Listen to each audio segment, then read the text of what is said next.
আমরা এখন যে স্থানটিতে আছি এটা বাংলাদেশের মধ্যে অত্যন্ত প্রত্যন্ত অঞ্চল দক্ষিণ এলাকা বরগুনার একটি স্থানে আছি।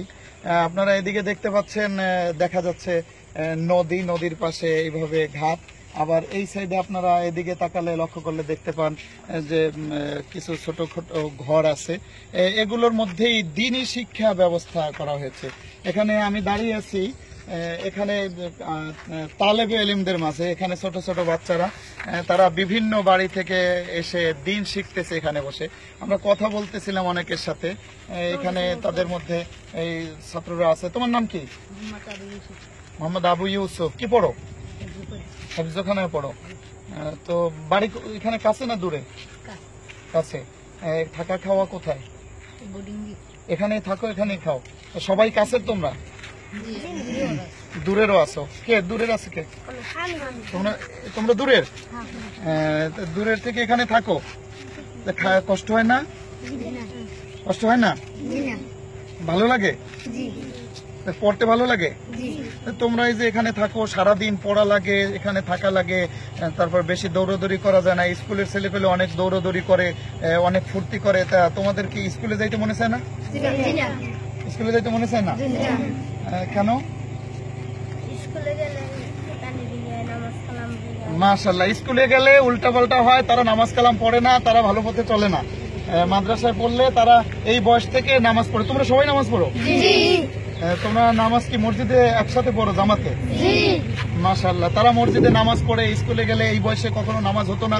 এই বয়সে কেন? স্কুলে যে ডাক্তার, ইঞ্জিনিয়ার, প্রফেসর আছে যারা নামাজ পড়া তো দূরের কথা, নামাজের নিয়মটাও জানে না, কিন্তু এরা সবসময় নিয়মিত নামাজ পড়ে এবং নামাজ কিভাবে পড়তে হয়, কিভাবে পড়াইতে হয় তাও এরা শিখে ফেলেছে। তোমরা কি জানাজা পড়তে জানো? মারা গেলে জানাজা পড়তে হয়, পড়াইতে পারো? এরা জানাজাও পড়াইতে পারে।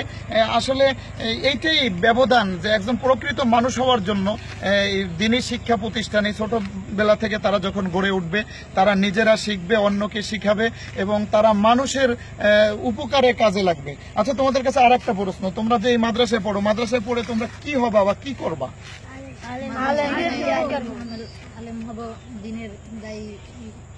দিনের দায়ী হবা। মাদ্রাসা পড়ে আলেম হবা, দিনের দায়ী হবা। আর কি করো? মানবতার খেদমত করবে। মাশাআল্লাহ, বলতেছে মানবতার খেদমত করবে। এটাই হলো সবচেয়ে বড় কথা। মানবতার খেদমত তাদের দ্বারাই সম্ভব যারা দিনের পথে থাকে, দিনের বুঝ যাদের মাঝে আছে, তাদের দ্বারাই মানবতার খেদমত করা সম্ভব। যারা দিন শিখে না বা দিনের বুঝ নাই, ডাক্তার, ইঞ্জিনিয়ার, প্রফেসর, ব্যারিস্টার সবকিছু হওয়া সম্ভব, কিন্তু যখন সে দিন জানে না বা প্রভুকে চেনে না, তখন তার দ্বারা অন্যায় অনাচার করা সহজ হয়ে যায়। যখন সে দিনের পথে থাকবে, আল্লাহকে ভয় করবে, তখন সে অন্যায় থেকে মুক্ত থাকবে, মানবতার খেদমত করতে পারবে। প্রিয় বন্ধুরা, এই যে ছোট ছোট বাচ্চারা তারা এখানে এই যে তাদের জীর্ণশীর্ণ পোশাকে, তাদের যে কি খানা পিনা ব্যবস্থা বা কেমনটা কি, এটা আপনারা যদি কখনো প্রতিষ্ঠানে আসেন তখন আপনারা নিজ চোখে দেখবেন যে আসলে কেমন করে তারা বড় হয়। আর এই সমস্ত ছেলেপেলে এই একটা মন নিয়ে যখন বড় হয় আর যখন তারা আলেম হয়, তারা হয়তো দিনের খেদমত করে, মসজিদ মাদ্রাসার খেদমতে থাকে। আফসোস লাগে যখন এই সমস্ত ছেলেপেলেরা এত কষ্ট করে দিন রাত 24 ঘন্টা মাদ্রাসার মধ্যে পড়ে থেকে, নামাজ কালাম নিয়ে, আল্লাহকে নিয়ে পড়ে থেকে যখন বড় হয়, আর যদি কেউ তাদেরকে জঙ্গি, অমুক সমক ট্যাগ লাগিয়ে দেয় বা তাদেরকে কেউ হয়রানি করে, তখন কষ্টটা কেমন লাগে। আসলে আসুন, এই দেশের যারা প্রশাসনের ভাইয়েরাও আছেন তাদেরকেও বলবো, আপনি যেদিন মারা যাবেন আপনার জানাজা এদের মধ্য থেকে কেউ দিবে। সুতরাং এদেরকে শ্রদ্ধা করতে শিখুন, এদের প্রতি ভালোবাসা দেখাতে শিখুন, আলেমকে শ্রদ্ধা করতে শিখুন। ভালো থাকুন। হাসনাইন মাহমুদ সিদ্দিকী, বরগুনা।